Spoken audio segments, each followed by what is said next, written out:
Hello, welcome to an analysis of practical criticism by Mc Caw. Mc Caw says that James Gribble and George Watson are the contemporary critics who advocated the close reading in 1980s. The reasons for the fall of close reading is the shooting up of theories in 1980s and 1990s, which gave importance to the cultural and political context of a work. Also, liberal humanists were into close reading, and the decline of liberal humanism also became all the more a reason. The assumptions of liberal humanism, including that of a universal code to human experience and a fixed ahistorical judgment for all cultures, for example, considering Shakespeare as a figure who should be venerated for all ages, without specifically judging from the point of view of context, all led to the vein of liberal humanism. As McCaw says, as literary criticism became increasingly political towards the end of the 20th century, the rejection of an attack on liberal humanism and close reading became more and more virulent. Now, moving on to the origins of new criticism. The origins can be traced back to Aristotle, who talked about character, plot, diction, thought, spectacle, and song as parts of drama, and also on the effect of the text on the reader. This was reflected in Longinus, who talked about the grand style of the text. These ancient critiques were focusing on detailed study of the text, the connections between language, form, and achievement of artistic effects. Coleridge used the term practical criticism years before I.A. Richards did.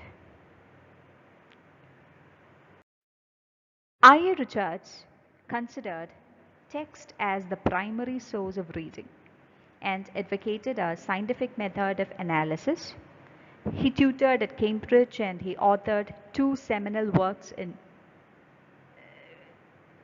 practical criticism and principles of criticism. For I.A. Richards, the different stages of a poem are plain sense, then imagery, then that of stock responses, sentimentality, inhibitions, doctrinal additions, technical presuppositions, and then finally critical perceptions. The four aspects of human utterances, according to Richards, are the aspect of sense, the aspect of feeling, the aspect of tone, and that of intention. Practical critical approach was not concerned with the influence of literary traditions.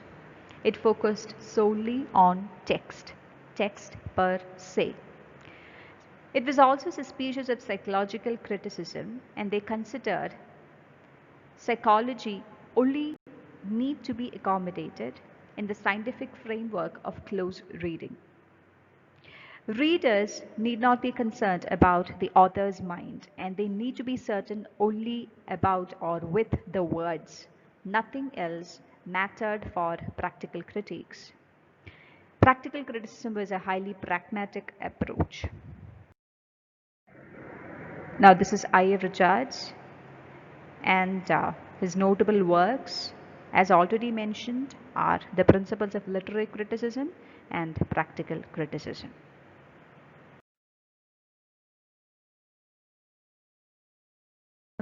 Which was practiced in the US in the 1930s and 1940s.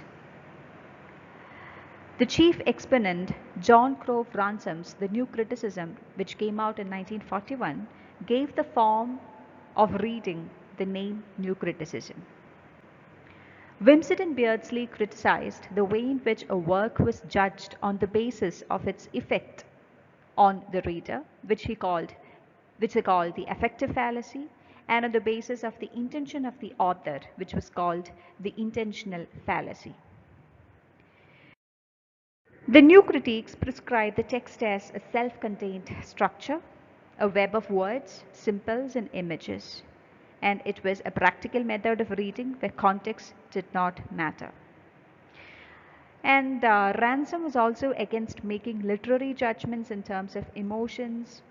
He didn't want critiques to rely on psychological affective vocabulary. He thought that this may lead to plain moralism. Now, McCaw says that though new critiques were restrictive in their focus on context, they also looked outside the text. They used to praise psychological, historical, and logical critiques.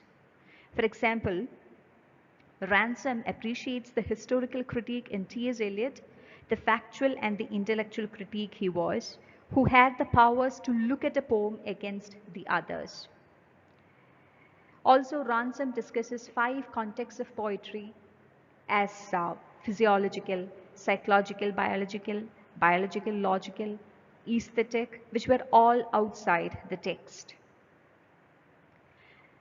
Now, new criticism was a highly pragmatic kind of criticism, and what new critiques suggested was that contexts need to be examined only on the basis of pragmatic considerations, maybe one time as a critique reads the text. We cannot conclude without Cleanth Brooks when you talk about new criticism. Cleanth Brooks in his The Well-Wrought Urn, which came in 1949, says that his critical analysis of the poems, which he'd be discussing in the book, would be bereft of historical considerations, moving beyond seeing poetry of the past as merely cultural anthropology or political, religious, and moral instrument.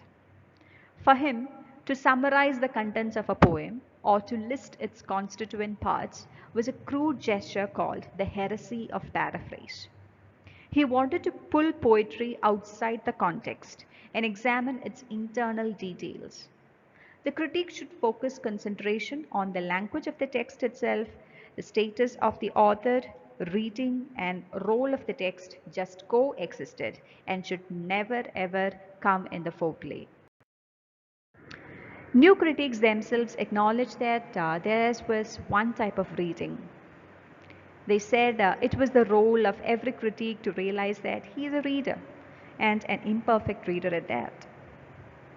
For McCaw, it was the close-minded attitude of the later 20th century theoretical phase which branded new critiques as narrow-minded. F.R. Levy, a highly influential critic of the mid-20th century, utilized close reading as upholding moral values and codes of behavior. Literature affects morals and feelings of readers, and influenced by Eliot, he saw great writers as part of the great tradition, a great literary tradition. For him, Jane Austen was intensely preoccupied in moral dimension of her work. Her morality was embodied in form and technique too. Charles Dickens was a great genius, but he had no profound moral responsibility, according to Levy.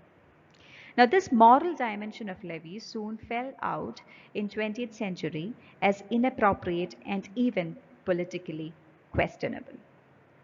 For the rest of the essay, watch the next video. Thank you.